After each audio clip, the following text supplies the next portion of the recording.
सभी बहनों को राम राम। पिछली कथा में हमने सुना धर्मराज ने सावित्री को नरक कुंडों के बारे में बताया, कौन सा कर्म करने से कौन से पाप से मनुष्य उन नरक कुंडों में जाता है। अब धर्मराज सावित्री को बता रहे हैं प्रकृति और पुरुष की कथा का वर्णन कर रहे हैं। धर्मराज ने कहा,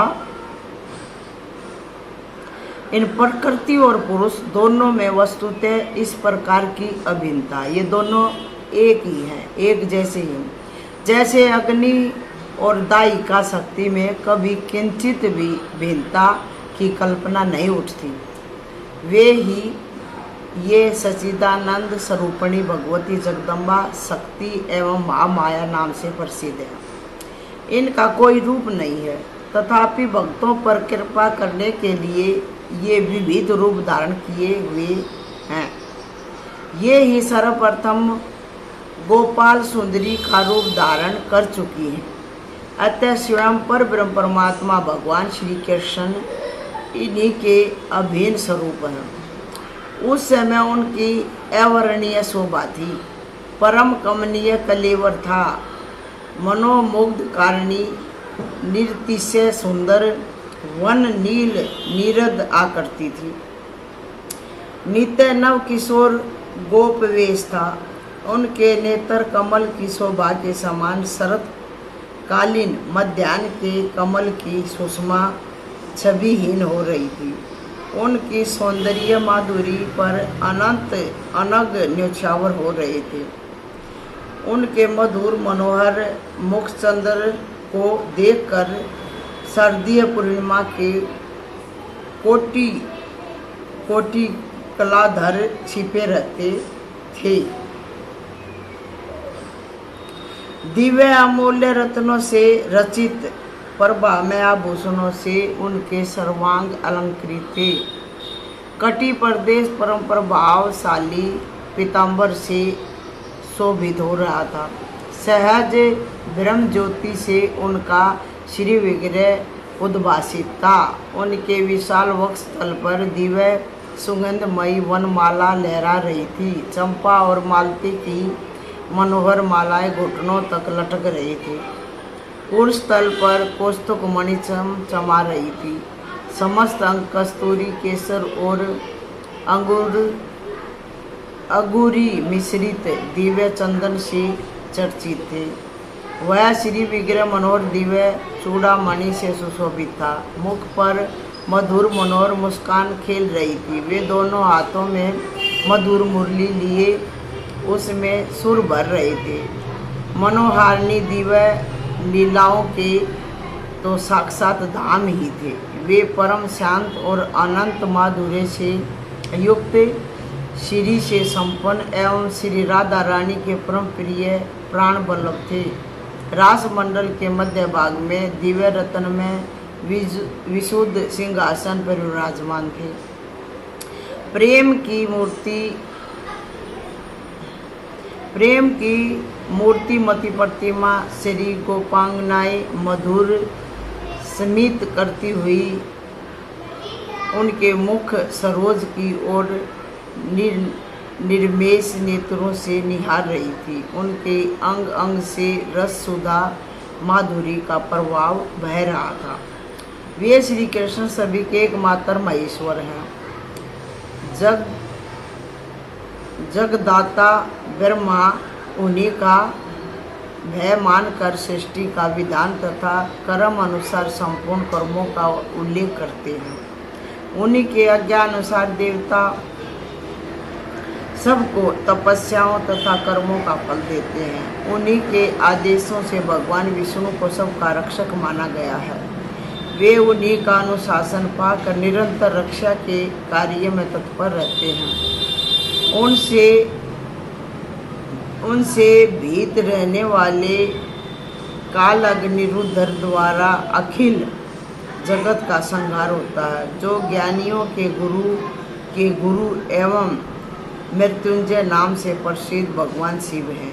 वे भी उन्हीं को जानने से ज्ञानवान योगी इस प्रभु परम आनंद से संपन्न सदा भक्ति एवं वैराग से संयुक्त है। साध्वी उन्हीं का भय मानकर शीघ्र गामियों में प्रमुख पवन चलते तथा सूर्य निरंतर तपते हैं। उन्हीं की आज्ञा के अनुसार इंद्र वर्षा करते हैं, मृत्यु प्राणियों पर प्रभाव डालते हैं, अग्नि जलाते तथा जल शीतल करते हैं। उन्हीं की आज्ञा से भयभीत तीव्र दिक्पालों द्वारा दिशाओं की रक्षा होती है। उन्हीं के भय से ग्रह शशि चक्रों पर भ्रमण करते हैं। वो वृक्ष जो फूलते और फलते हैं, इसमें भी उनका भय ही कारण है। उन्हीं की आज्ञा को सिरोधार्य करके काल जगत का संहार करता है। उनकी आज्ञा के बिना जलचर और सतलचर कोई भी प्राणी जीवित नहीं रह सकता।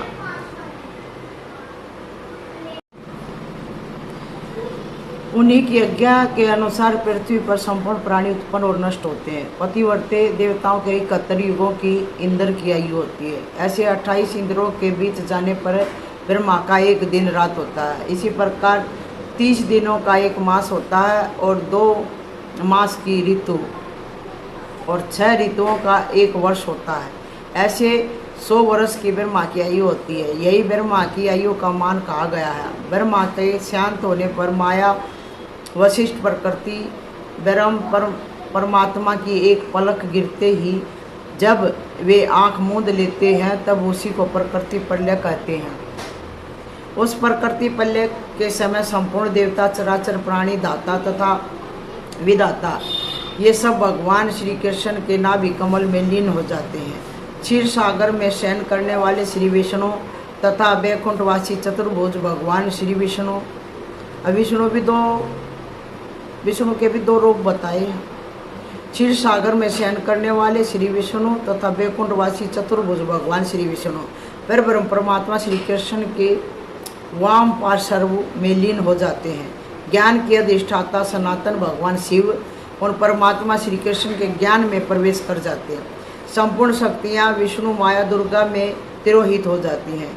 विष्णु माया दुर्गा भगवान श्री कृष्ण की बुद्धि में स्थान ग्रहण कर लेती है, क्योंकि वे उनकी बुद्धि की अधिष्ठात्री देवी है। नारायण के अंश स्वामी कार्तिकेय उनके वक्ष स्थल में लीन हो जाते हैं। सुवरते गणों के स्वामी देवेश्वर गणेश को भगवान श्री कृष्ण का अंश माना गया है। वे उनकी दोनों भुजाओं में प्रविष्ट हो जाते हैं। लक्ष्मी की अंशभूता देवियाँ लक्ष्मी श्री राधा में लीन हो जाती है। गोपियाँ तथा संपूर्ण देव पत्नियाँ श्री राधा में ही लीन हो जाती हैं। भगवान श्री कृष्ण के प्राणों की अधीश्वरी देवी श्री राधा उनके प्राणों में निवास कर जाती है। सावित्री वेद एवं संपूर्ण शास्त्र सरस्वती में प्रवेश कर जाते हैं। सरस्वती परब्रह्म परमात्मा भगवान श्री कृष्ण की जीवा में विलीन हो जाती है। सारे देवता श्री कृष्ण भगवान में, सारी देवियाँ श्री कृष्ण भगवान में से ही निकली हैं और उन्हीं में प्रलय के समय विलीन हो जाती हैं। गोलोक के संपूर्ण गोप भगवान श्री कृष्ण के रोमकूपों में लीन हो जाते हैं। उन प्रभु के प्राणों में संपूर्ण प्राणियों के प्राणवायु, उनकी जठरा अग्नि में समस्त अग्नियों का तथा उनकी जीवा के अगर भाग पर जल का लय हो जाता है। विष्णु परम अत्यंत आनंदित हैं। वैष्णव पुरुष अत्यंत आनंदित हों, उन भगवान श्री कृष्ण के चरण कमलों में लीन हो जाते हैं। सार के भी सार भक्ति रूपी रस में अमृत को पीने वाले भक्त महान पुरुष भगवान श्री कृष्ण में लीन हो जाते हैं, क्योंकि वे उन्हीं के अंश हैं। महाविराट पुरुष उन्हें कहा जाता है, जिनके रोमकूपों में संपूर्ण विश्व स्थान पाता है, जिनके आँख मीचने पर प्राकृत्य प्रलय हो जाती है तथा उनके शयन करने के पश्चात पुनः सृष्टि का कार्य आरंभ हो जाता है। ब्रह्मा के 100 वर्ष व्यतीत हो जाने पर सृष्टि का सूत्रलय होता है। सुवर्ते ब्रह्मा की सृष्टि और प्रलय की कोई संख्या ही नहीं है। जैसे पृथ्वी के रजकण की गणना नहीं की जा सकती, जिन सर्व अंतर आत्मा प्रभु के पलक मारने पर प्रलय तथा शयन करने के पश्चात जिनकी इच्छा से पुनः सृष्टि होती है, वे पर ब्रह्म भगवान श्री कृष्ण प्रलय काल उपस्थित होने पर उन मूल प्रकृति परात पर स्वरूपा शक्ति में मिलकर एक हो जाते हैं। उस समय एक पराशक्ति ही रह जाती है, उसी को निर्गुण कहते हैं। उसी के विषय में वेद के ज्ञाता विद्वानों का कथन है कि सदैव वेद में ग्रह आसित, अर्थात वे ही ये पुरुष हैं जो सर्वप्रथम विराजमान थे। भगवती मूल प्रकृति अव्यक्त होने पर भी व्यक्त पद से संबोधित होती है, उसे चिद ब्रह्म से अभिन्नत्व प्राप्त है, अतः प्रलय काल में वह ज्यों की त्यों विराजमान रहती है। फिर ऐसे विशिष्ट गुणों से संपन्न भगवती जगदम्बा के गुणों का वर्णन करने के लिए अखिल ब्रह्मांड में कौन ऐसा पुरुष है जो सफलता प्राप्त कर सके। भगवती जगदम्बा का कोई भी वर्णन नहीं कर सकता। चारों वेदों ने मुक्ति के 4 भेद बतलाए हैं, उन सब में प्रभु की भक्ति का प्रधान माना गया है। प्रभु की भक्ति को प्रधान माना गया क्योंकि इसके सामने सभी तुच्छ हैं। एक मुक्ति सालोक्य प्रदान करने वाली है, दूसरी सारूप्य देने में निपुण, तीसरी सामीप्य प्रदान करने वाली और चौथी निर्वाण पद पर पहुंचाने वाली कही जाती है। भक्त पुरुष परम प्रभु परमात्मा की सेवा छोड़कर इन मुक्तियों की इच्छा नहीं करते। वे शिवतव, अमरतव और ब्रह्मतव की भी अवहेलना ही करते हैं। मुक्ति सेवा रहित होती है और भक्ति में निरंतर सेवा भाव का उत्कर्ष होता रहता है। यही भक्ति और मुक्ति का भेद है। अब निश्चय खंडन का प्रसंग सुनो। विद्वान पुरुष कहते हैं कि किए हुए कर्मों का भोग ही निश्चिक है, किए हुए कर्मों का भोग ही निषेक है। उसके खंडन का कल्याणप्रद उपतय तो यही है कि मूल प्रकृति भगवती श्रीदेवी की उत्तम सेवा की जाए। साध्वी यह तत्वज्ञान लोक और वेद में स्थिर है, अतएव वत्से तुम इस विघ्न रहित एवं सुप्रद मार्ग का सुख पूर्वक अनुसरण करो, भगवती की पूजा करो।